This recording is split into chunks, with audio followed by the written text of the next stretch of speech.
Kidney సమస్యలు ఎందుకు వస్తాయి? వస్తే ఎలాంటి లక్షణాలు కనిపిస్తాయి?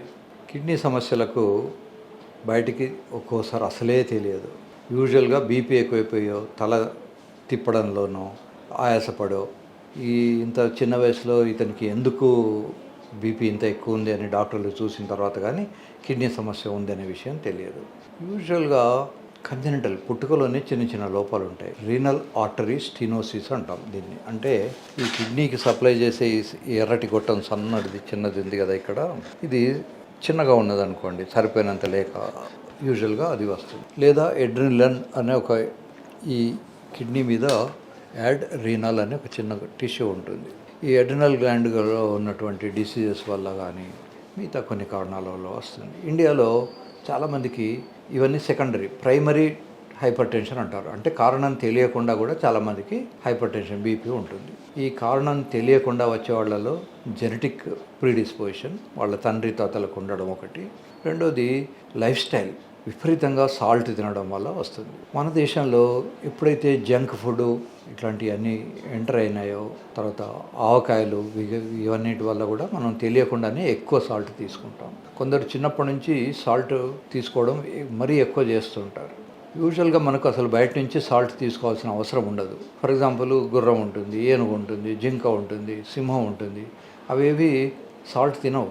మరి ఏంటి వాటికి ఎలా దొరుకుతుంది అంటే, మనం తినే తిండిలోనే కొంత సాల్ట్ ఆల్రెడీ ఉంటుంది. భగవంతుడు పళ్ళల్లోనూ, కూరగాయలలోనూ, అన్నిట్లలో కూడా సోడియము, పొటాషియము ఇట్లాంటి కొన్ని సాల్ట్స్ను ఆల్రెడీ పెట్టారు. కనుక మామూలుగా తినే తిండి వల్ల అవన్నీ సరిపోతాయి. మనకి ఏంటంటే రుచి కోసమని ఎక్స్ట్రా సాల్ట్ వేసుకోవడం అలవాటు అయిపోయింది. ఈ ఎక్స్ట్రా సాల్ట్ అనేది బాడీలో బాగా డిపాజిట్ అయిపోయి కిడ్నీల మీద నుంచి బయటికి వచ్చే కిడ్నీలు కొంత డ్యామేజ్ అయిపోయి వాళ్ళు వస్తుంటుంది. మా చిన్నప్పుడు మేము చెట్ల కింద క్లాసులు ఉండేవి, పక్కనే కొండలు ఉండేవి. ఎప్పుడైనా క్లాస్ టీచర్ రాకపోతే కొండ మీదకి ఎక్కో, కొండ మీద ఉన్నటువంటి నల్లటి రాళ్ళ మీదనో మూత్రం పాస్ చేసేవాళ్ళు. మూత్రం పాస్ చేస్తూ మామూలుగా పాస్ చేయకుండా ఏ అని, బి అని, సి అని ఆ షేప్లో యూరిన్ పాస్ చేసేవాళ్ళు. నెక్స్ట్ డే వెళ్ళి చూసినప్పటికీ ఆ నల్లటి రాయి మీద తెల్లగా మెరుసుకుంటూ ఈ సాల్ట్స్ ఉండేవి. అంటే యూరిన్లో సాల్ట్స్ ఉంటాయి. సో యూరిన్లో ఉన్న సాల్ట్ వల్ల ఈ స్టోన్స్ ఫామ్ అవడము, కిడ్నీ డ్యామేజ్ అవ్వడం ఉంటాయి. ఒకసారి కనుక కిడ్నీ డ్యామేజ్ అయిపోతే మళ్ళీ అంత త్వరగా అది రికవరీ ఉండదు. రేర్గా కొద్ది విషయాల్లో మాత్రం మందుల వల్ల వచ్చే డ్యామేజ్ ఉంటుంది. అవి మందులు ఆపేసిన తర్వాత రికవర్ అవుతారు. ఇవన్నీ కూడా రకరకాలైనటువంటి రాళ్ళు. ఇది కాల్షియం రాయి, ఇది స్ట్రూవైట్ రాయి, ఇది యూరిక్ యాసిడ్ రాయి, ఇది సిస్టీన్ రాయి. ఈ యూరిక్ యాసిడ్, సిస్టీన్ రాయిలు ఎక్స్రే తీసినా కనబడవు. ఈ కాల్షియం రాళ్ళన్నీ కూడా మనకి ఇలా కనబడుతూ ఉంటాయి. ఈ రాళ్ళు కిడ్నీలో ఇక్కడో 2 మిల్లీమీటర్లు 3 మిల్లీమీటర్లు ఉంటే మనకి ఏమీ నష్టం లేదు. కానీ ఈ వచ్చే దీన్ని పెల్విస్ ఆఫ్ ది యూరెటర్ అంటాం. ఇందులో ఉంటే మాత్రం యూరిన్ ఫామ్ అయింది, బయటికి రాలేక రివర్స్లో వెళ్ళి కిడ్నీలో ఉన్నటువంటి టిష్యూను డ్యామేజ్ చేసి దీన్ని ఒక పేపర్ లాగా తయారు చేస్తుంది. ఇంత లావుగా ఉన్నటువంటి టిష్యూ ఉన్న కిడ్నీ ఒక పేపర్ లాగా అయిపోతుంది, పల్చబడిపోతుంది. సో అప్పుడు దాన్ని సిస్టిక్ డీజనరేషన్ అంటారు. దాన్ని తీసే బయటపడేయాల్సి వస్తుంది. ఒకసారి రాయి వచ్చిన వాళ్ళకు మళ్ళీ రాయి వచ్చే అవకాశం ఉంటుంది. కనుక మీరు ఏం చేయాలంటే రాయి రాగానే మళ్ళీ నెక్స్ట్ ఇయర్ శివరాత్రి రాగానే ఒక ఎక్స్రే తీసుకోవాలి.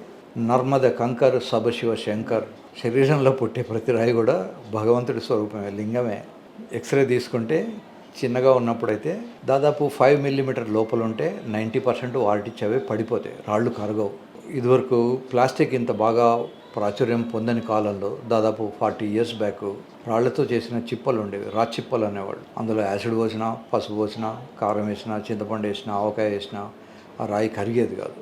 ఈ రాయి మనం ఏం చేసినా కరగదు, కానీ రాయి పడిపోతుంది. చిన్న సైజు రాళ్ళు 100కి 90 పడిపోతాయి. 5 మిల్లీమీటర్లు దాటి 1 మిల్లీమీటర్ పెరిగితే కూడా 100కి ఓన్లీ 10% మాత్రమే పడగలడు. 5 మిల్లీమీటర్ల రాళ్ళు 90% పడిపోతే, 6 మిల్లీమీటర్ల రాళ్ళు ఓన్లీ 10% పడిపోతాయి. అందుకనే రాయి చిన్నగా ఉన్నప్పుడే దాన్ని పట్టుకోవడం శ్రేయస్కరం. శివరాత్రి రాగానే కొంచెం ఎండలు స్టార్ట్ అవుతుంటాయి, వెంటనే ఒక ఎక్స్రే తీసుకోవడం అలవాటు పెట్టుకోండి. వాళ్ళకు ఒకసారి రాయి వచ్చిన వాళ్ళకు మళ్ళీ రాయి వచ్చే అవకాశాలు ఉంటాయి. కనుక రాళ్లతో జాగ్రత్త. ఎక్స్రేలో కనబడిన రాళ్ళు కూడా కొన్ని కొత్త టెక్నిక్స్ ఉంటాయి. ఆ టెక్నిక్స్ ద్వారా మేము దాన్ని పట్టుకుంటాం. యూరిక్ యాసిడ్లు కానీ ఇవి కానీ, there are so many techniques. ఆ టెక్నాలజికల్ డీటెయిల్స్ మీకు అవసరం లేదు.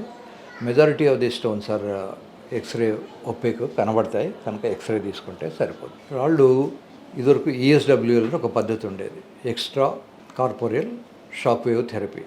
అంటే శరీరం బయట నుంచే ఒక రకమైన షాక్ ఇలా ఒక మెషిన్తో కొట్టేవాళ్ళు. కొట్టినప్పుడు ఆ రాళ్ళు ఆ ఎనర్జీ ట్రాన్స్మిట్ అయిపోయి రాయి ముక్కలైపోయేది. అన్ని రాళ్లకు ఉపయోగపడేది కాదు, బట్ కొన్ని రాళ్లకు అది ఉపయోగపడేది. దీని తర్వాత URSL అనే ఒక టెక్నిక్ ఉంది. దాంట్లో ఏమిటంటే భగవంతుడు ఇచ్చిన న్యాచురల్ హోల్ నుంచే స్కోప్ వెళ్ళి ఇక్కడ ఉన్నటువంటి రాయిని ఇక్కడ ఉన్నటువంటి రాయిని కొట్టుతుంది. ఈ యూరెటర్లో పైకి వెళ్ళిన కొద్దీ ఇది పలచబడిపోతుంది. యూరెటర్ కింద భాగంలో థిక్నెస్ ఎక్కువ ఉంటుంది. ఇది కింది వైపు యూరెటర్లో ఉన్న రాళ్ళకి నొప్పికి తీసేయడానికి శ్రేయస్కరం. బాగా పైకి వెళ్ళిపోతే ఈ మధ్యకాలంలో కొత్త టెక్నాలజీ కూడా వచ్చింది, RIRS అని.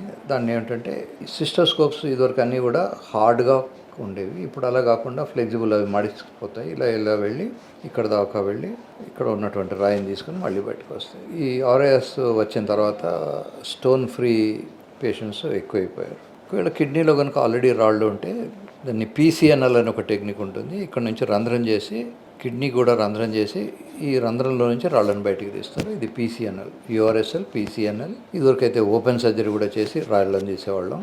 ఇట్లాంటి కొత్త టెక్నిక్స్ అన్నీ వస్తున్నాయి. ఇప్పుడు లేజర్ తోటి చేసినప్పుడు ఏమిటంటే ఆ లేజర్ వెళ్ళి ఆ యూరిన్ ఇక్కడ ఉన్నటువంటి స్టోన్ తగలగానే అది ఒక గ్యాస్ లాగా అయిపోతుంది, ఇవాపరేట్ అయిపోతుంది, వేపర్ అయిపోతుంది. సో మనకు రాయి బయటికి రాదు, వేపర్ గాలిలోనే కలిసిపోతుంది. ఆ గాలితో పాటు అది కూడా బయటకు వచ్చేస్తుంది. సో రాయిని యాసచ్గా మనం లేజర్లో తీయలేము. లేజర్ తాకగానే అది డిసపియర్ అయిపోతుంది ఆ లేజర్ ఎనర్జీకి.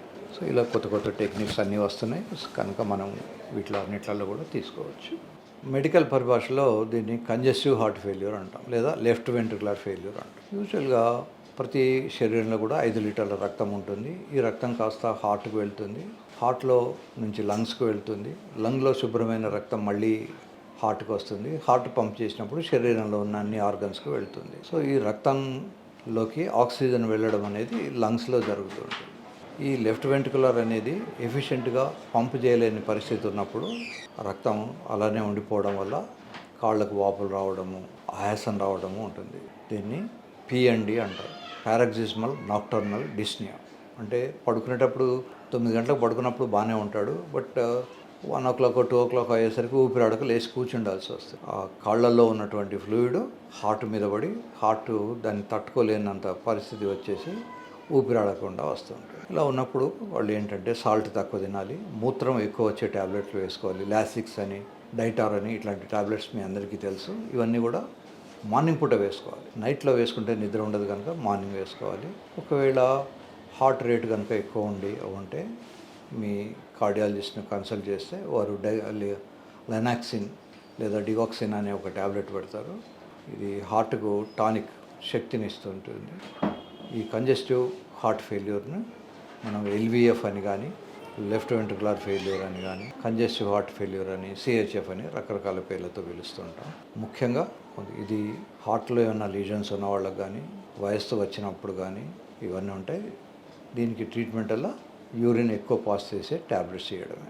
కంజెస్టివ్ హార్ట్ ఫెయిల్యూర్ ఉన్న వాళ్ళకు ఆయాసం వస్తూ ఉంటుంది. 4 అడుగులు నడిస్తే కూడా వాళ్ళు శక్తి ఉండదు. దానికి మీరు దగ్గరలో ఉన్నటువంటి ఫిజిషియన్ కానీ, కార్డియాలజిస్ట్ని కానీ కలిసినప్పుడు వారు మీకు సరైన అవగాహన, సరైన ట్రీట్మెంట్ ఇస్తారు. ఒక్కొక్కసారి మైట్రల్ స్టెనోసిస్ అని ఒక కండిషన్ ఉంటుంది, అట్లాగే మైట్రల్ రిగర్జిటేషన్ అని ఇంకో కండిషన్ ఉంటుంది. హార్ట్లో రకరకాలైనటువంటి వాల్వ్స్ ఉంటాయి. పైన ఉండే చాంబర్ నుంచి కింది చాంబర్కు బ్లడ్ రావాలంటే ఒక వాల్వ్ ద్వారానే వస్తుంది.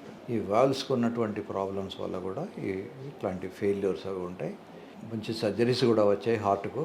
అవసరం అనుకుంటే ఈ వాల్వ్ రీప్లేస్మెంట్ కూడా జరుగుతుంది. ఈ ప్రాబ్లం స్టార్ట్ కాగానే దగ్గరలో ఉన్నటువంటి డాక్టర్ని సంప్రదిస్తే మంచిది.